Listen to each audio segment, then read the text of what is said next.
welcome back. Now, last Friday, Nigeria's Supreme Court ordered a member of the House of Representatives representing Akure South North Federal Constituency of Ondo State, Ifedayo Abegunde, to vacate his seat on account of his defection from the Labour Party, which sponsored his election. Abegunde had defected from the Labour Party to the now defunct Action Congress of Nigeria in 2011. In a unanimous decision by the 7-man panel led by the Chief Justice of Nigeria, Justice Mahmood Mohammed, the Apex Court held that a legislator's defection to another party could only be justified if there was a division in the national structures which incapacitated the party that sponsored his election to function. Now, the Apex Court held that Abegunde's defection could not be justified since his excuse of purported division in the Labour Party was not in existence at the national level of the party. The court noted that the division or factionalization of Labour Party cited by Abegunde as his excuse for abandoning the party was only at the state level. Joining me now to look at the wider implication of this judgment is lawyer Mr. G.T. Ogunye. Thank you very much for joining us on the program, Mr. Ogunye. Let me start by asking you, what exactly is the wider implication of this judgment? Political parties will now be well advised on the limit to their penchant to defect from certain political parties, the fortunes of which they think are no longer robust, to seek greener political pastures elsewhere, very opportunistically. I think that they will now be well advised and well guided, and I think that jurisprudence of defection, and all its ramifications and implications has now been enriched by the decision of the Supreme Court. Let me ask you, does this case now, does it apply to the governor of the state? Because we know, for instance, that Governor Olusegun Mimiko some time ago defected from the Labour Party as well to the ruling PDP at the moment. Of course, I call them the ruling because they are still in power until May 28th or 29th when the APC will take over. Now, does it apply to him? Can we say this law now catches up with Mimiko and that, as a matter of fact, his defection was illegal? Now, sadly, it doesn't. Sadly, it doesn't. The provisions that were in focus in the Abegunde's case that the Supreme Court had just decided, and in all such other cases, the provision of Section 68, subsection 1, paragraph G of the Constitution and its proviso, and at the state level, the provision of Section 109, subsection 1, paragraph G of the same Constitution. And simply what that provision says is that a member of a political party being sponsored by that party, who is a member of the legislature, will lose his seat if in the life of the legislature for which he had been sponsored by that political party, he becomes a member of another political party. The proviso is that if that defection is a result of the factionalization of his previous party or the merger of his previous party with a new one, or division in his previous party, as indeed the Supreme Court has now defined what division actually means in the light of that provision, his membership of the National Assembly of State House of Assembly will be saved. What the Supreme Court has decided in Abegunde's case is that as at the time he defected from the Labour Party to the then Action Congress of Nigeria, that there was no division in the Labour Party. Now, these provisions, sadly, as I said, do not cover the seat of a governor who has been elected statewide to act as governor for 4 years on the platform of a particular party. And now, if you take the Abegunde's case and the now outgoing governor of Rivers State case that led to his being declared a governor, if you take those two cases, in the outgoing governor of Rivers State case, Amechi's case, the Supreme Court reasoned that a governor was not elected or is not elected as a governor, as a candidate alone, that his election also covered the party. That is not only the governor that is elected, his party is also elected. But now, if you take those two cases together, one will wish to see how this judgment will rub off on the penchant of governors to also cross carpet or abandon their party at the drop of the hat and move to another party. But as I said, the constitutional provisions cannot be applied to them because there are no specific provisions in the Constitution that govern the defection of governors. So in other words, we can actually say governors are free to defect because the Constitution, does not prevent them from doing so. The Constitution does not prevent them from doing so. The Constitution only prohibits, as it were, or only prescribes consequences for a defection of legislators at the state level and at the federal level. And for governors or the president, there are no provisions governing their defection. You recall, and Nigerian can recall also, that part of the complaint of the PDP against the former Vice President Abubakar Atiku in the life of the Obasanjo presidency was that he was leaving the PDP for the then Action Congress of Nigeria. And he eventually ran, you recall, Nigerian can recall, on the platform of the Action Congress in 2007 election, in which late Umaru Yar'Adua ran on the platform of the PDP. And so a lot of moves were made by the Obasanjo administration to have him sacked as vice president for defecting. And these issues, were canvassed in court and all that, and the court, rebuffed such attempts. The point I'm making is that our Constitution, as it is currently worded, does not have any prohibition against a governor defecting. And I guess that the governors will continue to defect on the basis of that lack of provision prohibiting their defection from their party to another party. So, but we can say that this pronouncement now also catches up with people, because we have seen that, for instance, after the March 28 presidential and National Assembly elections, some of those who actually won elections as lawmakers have defected to the APC. We can say this law catches up with them, right? I mean, this pronouncement. This is very interesting because generally we can say so. But I want to imagine or anticipate that their lawyers will spin all possible arguments to say that this provision and the pronouncement of the Supreme Court do not cover them. Why do I say so? Now, truly, some of these legislators are defecting ahead of the inauguration of the National Assembly. For example, Jerry Hussaini, who is said to have defected, even after winning on the platform of the PDP. And ex-while Governor Joshua Dariye, who also was reported to have similarly defected from the PDP, having won on the platform of the PDP. Now, the legal snag, which lawyers will try to exploit, is that these people are defecting ahead of inauguration. So the National Assembly is yet to be inaugurated. So, and the Constitution is so worded that if having been sponsored by a party and in the life of the legislature of that, for which he was sponsored into that office, he then defected. Now, these people are defecting before May 29.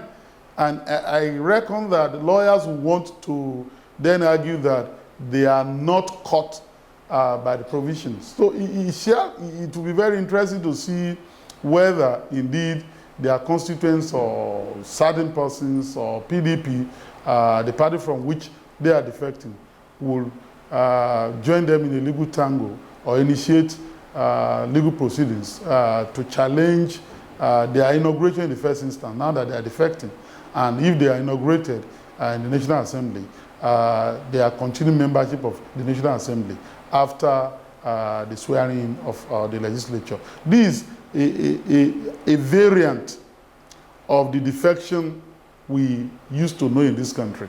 We're now talking about somebody who became victorious in an election, and 3 days after his so-called victory, he's defecting to the other party ahead of the inauguration of the National Assembly. But regardless of where or when or the time, the intent of the legislature in making that provision is clear. The intent of the framers of the Constitution is clear, and that intent is to discourage, indeed prevent, politicians from just carpet crossing. And this was very prevalent in the First Republic during the parliamentary system of government. People are taught that with the introduction of the presidential system of government, would settle the issue of election and all that, this issue will not arise. But lo and behold, we still have it, because essentially and ultimately, politicians in this climb are just power addicts, as I remarked elsewhere. They are power freaks, they are power mongers, and they are businessmen in politics. Integrity, principle, and honor, are not their, usual attributes. And so they will gravitate to where the pendulum swings, particularly if it has to do with central power, as we've seen in the past few days, with the gale and the surfeit of defection that we've seen in recent times. That's the intent of that provision. And we will see whether, if such a scenario were to occur, if there is a litigation challenging their defection, the intent of the framer of the Constitution will supersede other legal consideration and the possibility of loopholes that are being exploited by those who will bring forth arguments. But let me ask you one final question now. How does this affect the case of the Speaker of the House of Representatives? Remember, he defected from the PDP to the APC. He's still Speaker of the House of Representatives, even though his tenure is about coming to an end. But do not forget that the next National Assembly will be inaugurated sometime in June. So how does it affect his case? The court cases are decided on the basis of stare decisis, meaning that the decision of a higher court is binding on a lower court. The caveat, though, is that the facts have to be similar or almost identical. And you see lawyers arguing that if the facts of a decision are not on all fours with the facts of a case under consideration, those decisions should not be applied, arbitrarily. That is not just a cut and paste thing. So it's possible that lawyers and partisans may want to distinguish the facts of the Abegunde case from the facts of the Tambuwal case, still under consideration in our courts. Now, the point to note, however, is that this decision is very important because it's the decision of the Apex Court on the issue of defection of a member. It will be interesting to see how lawyers for Tambuwal and all his fellow defectors from the PDP will want to argue that the facts of the Abegunde's case are different from the facts of their own case, and stress that unlike in the Abegunde's case, indeed, there was a division in the PDP before they left. Mind you, in the Abegunde's case, the Supreme Court had held that the so-called division in the state chapter of the party will not be tantamount to a national division which will then serve as a basis for somebody legitimately and rightly defecting under the Constitution, and then be covered by that proviso. Now, in the Tambuwal's matter, not the court case now, at least the argument in the media, since we are not expected to discuss how the case will turn out, since it is sub judice. The argument in the media was that there was a division in the Sokoto State chapter PDP. Of the PDP. At least there was that strand of argument. At the point, it was said that yes, there was a division at the national level of the party. Don't forget also that a court, a federal high court in Abuja, indeed ruled that there was no division, and that the so-called division at the national level of the PDP was not a division. So we'll see how this pans out. We'll see, what the court will say at the end of the day, and then we'll see whether this case, indeed, the Tambuwa's case and such other cases, will not be overtaken by events. Tambuwa has been elected the governor of Sokoto State. Sokoto State now, and in a month's time, will be a governor. So the question is, will those cases be decided before May 29? If they are not decided before May 29, won't they become mere academic issues? Will the court be willing, therefore, just because the court wants to create a precedent, go ahead and start deciding those cases when they are not live issues again? So these are the issues that will affect the possibility of those cases running their full course. But if those cases do not run their full course, at least for Nigerian case law and for Nigerian jurisprudence, at least we now have a decision of the Supreme Court that has clearly determined the issue of what will constitute division in a political party for the purpose of determining the applicability of Section 68, 1G, including the proviso of the Constitution, and Section 109, subsection 1, paragraph G, and the proviso. I think that that's an important decision, and I think that everybody will be well guided henceforth on the limits to their rights and the extent of their right regarding their usual proclivity to defect, run from one party to the other, always searching for power, always searching for the benefits of office, and not always being inclined to serve. Thank you very much, Mr. Jitu Ogunye, a lawyer, for talking to us. That was Mr. Jitu Ogunye, a lawyer, analyzing, of course, the decision of the Supreme Court stopping that member of the House of Representatives from Ondo State from defecting from the Labour Party to the Action Congress of Nigeria back in 2011. So that member effectively loses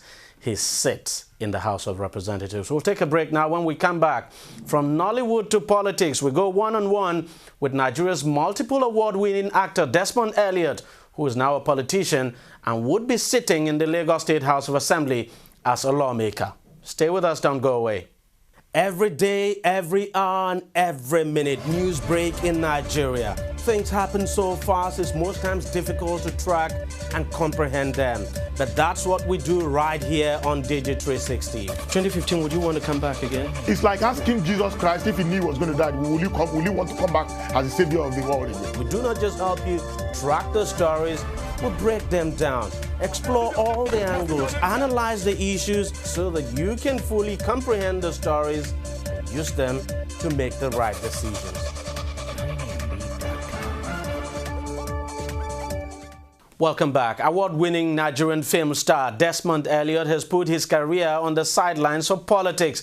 He has won election into the Lagos State House of Assembly under the platform of All Progressives Congress, the party of President-elect Muhammadu Buhari. I sat down to an interview with Desmond recently and began by asking him how he was able to transition from acting to politics. I think it starts with the vision you have when starting out in anything you're doing. Even while I was coming up as an actor, I've always known that there were other things other than just being an actor. It's probably a platform.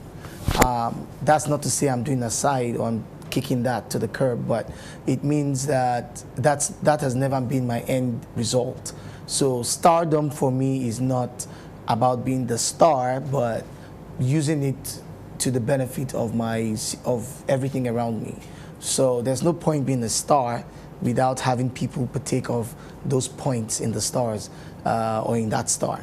And that's always been my watchword. That's why, for me, transition wasn't abrupt.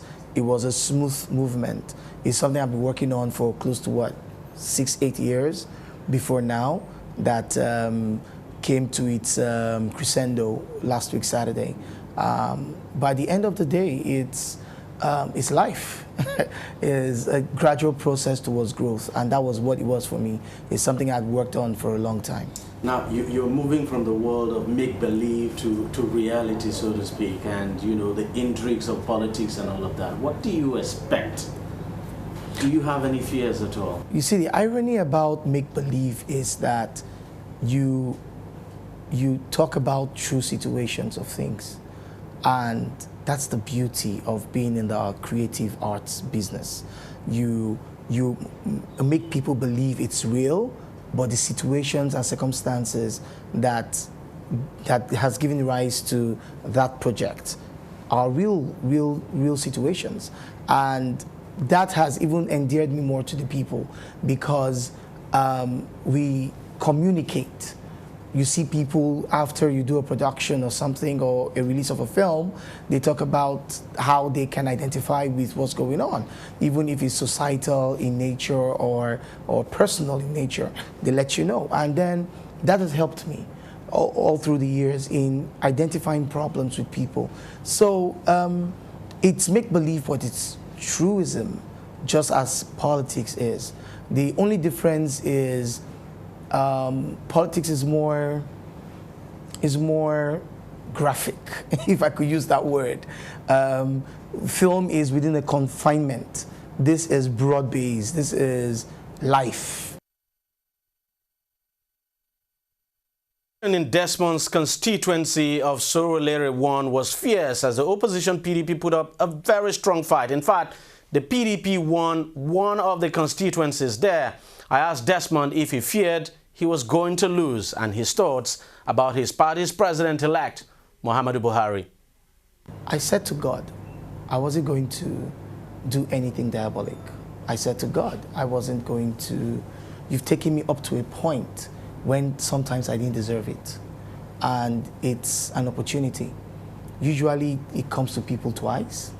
I've gotten it once and I've tried not to let it go. I do not intend to let it go now. I just said to him, God, if this is your will for me, let it be.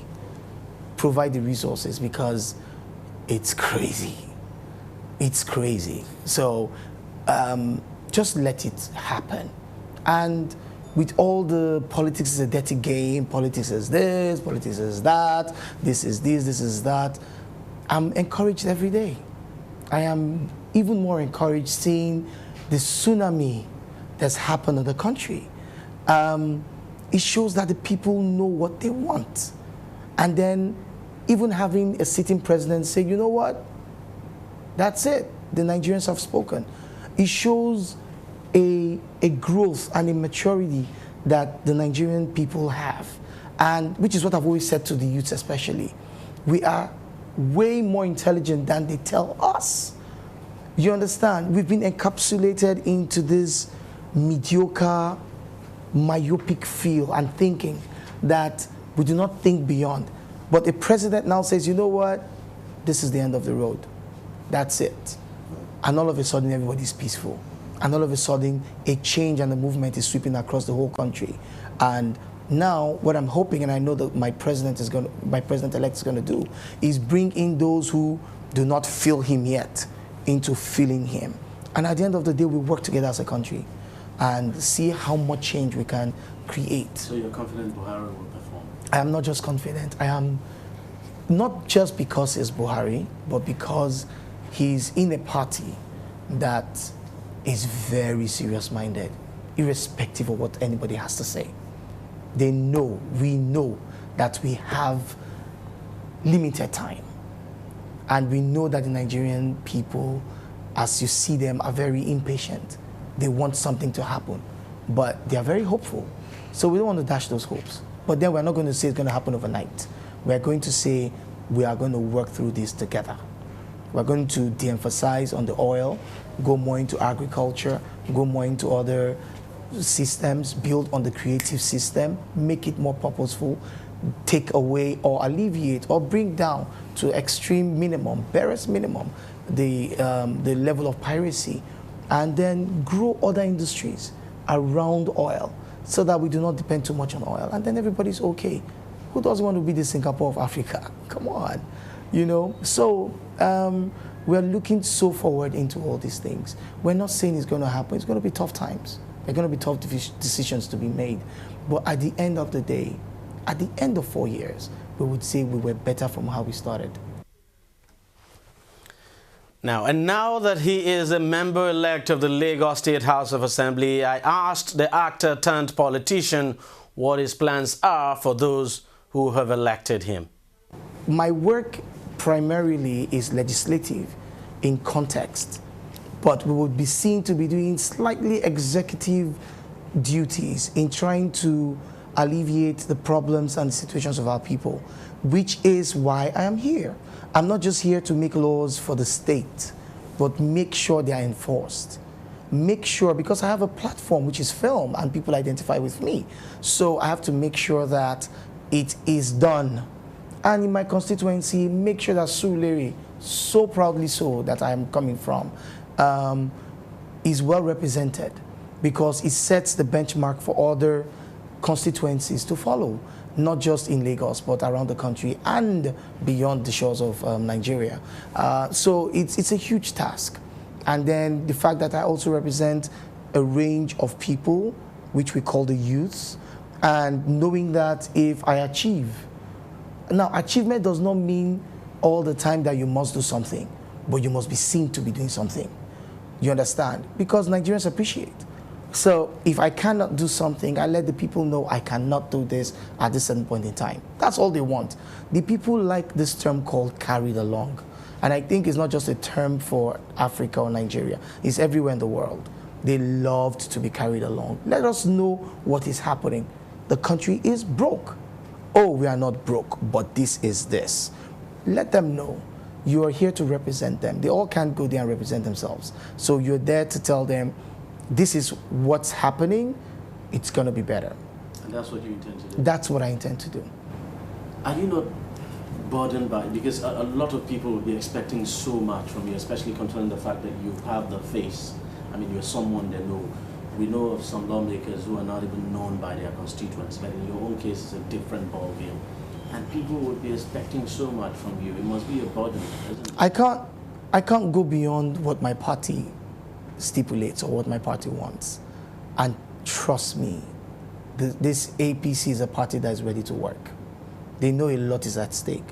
But then I know the party will let the people know that it's not rocket science, it's not magical, it's work, real work. And for the people, once you let them understand that a lot of mess has been done already. So give us time to grow it. But whilst you're giving us time, you would see that indeed we are actually working. I try not to put myself under much pressure. I'm coming from a field where we've gone through a lot of pressure. So what I do is remain focused. If you could recall, even when I made known my intentions to run, it came with a lot of obstacles, a lot of barricades, a lot of, oh no, you can't, stick to your film, stick to what you're doing.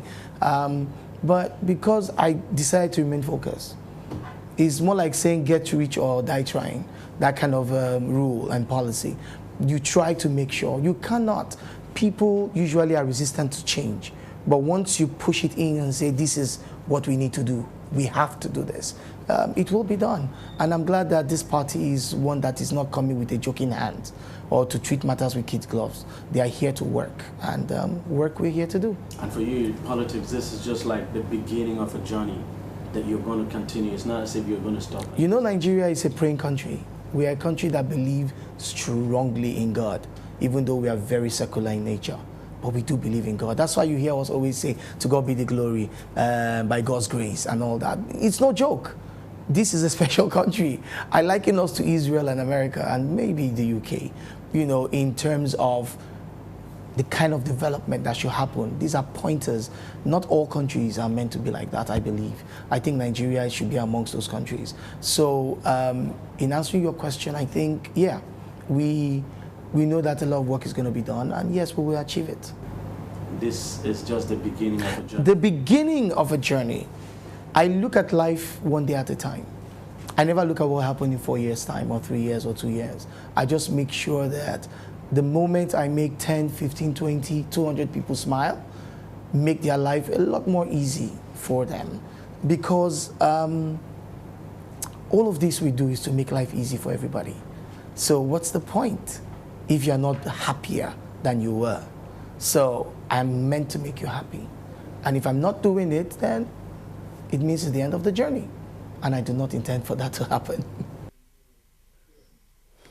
Now, one more thing I asked him, would we be seeing Desmond combining acting and politics? Here was his answer.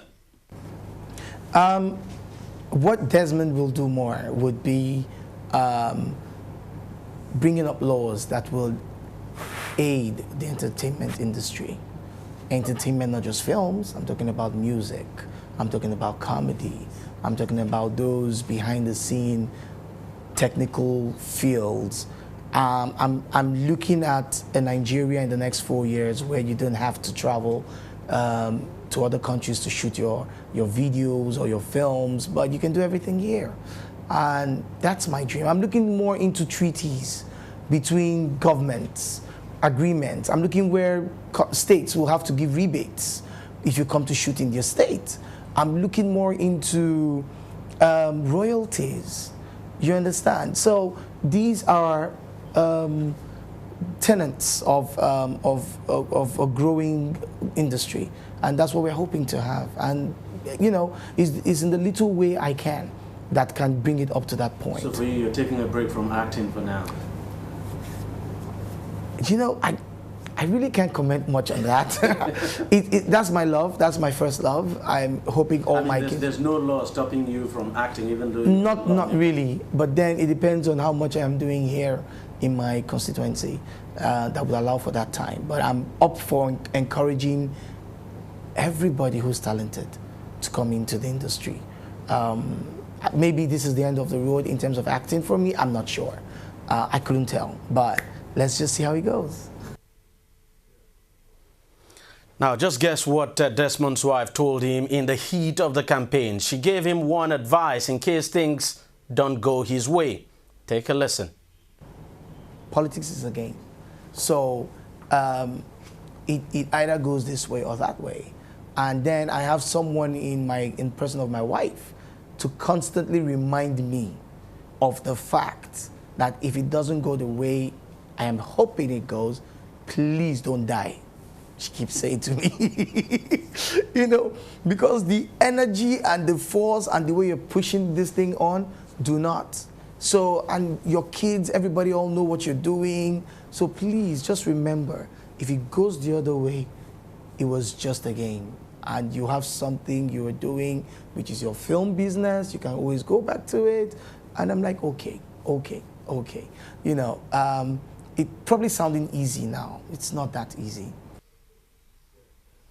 Well, we can only wish him the best of luck in politics. Desmond Elliott, of course, Honorable Member-elect representing Surulere Constituency 1 in the Lagos State House of Assembly. Well, that's it on the program.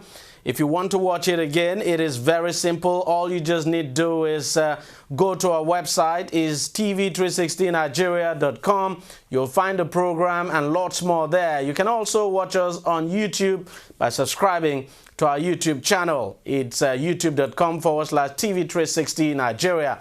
Or follow us on Google Plus at TV360 Nigeria, or simply like us on Facebook. The address is facebook.com/TV360 online. You can also follow us on Twitter. Our handle is @TV360 online. Well, thank you very much for watching. We're back again next week. See you then.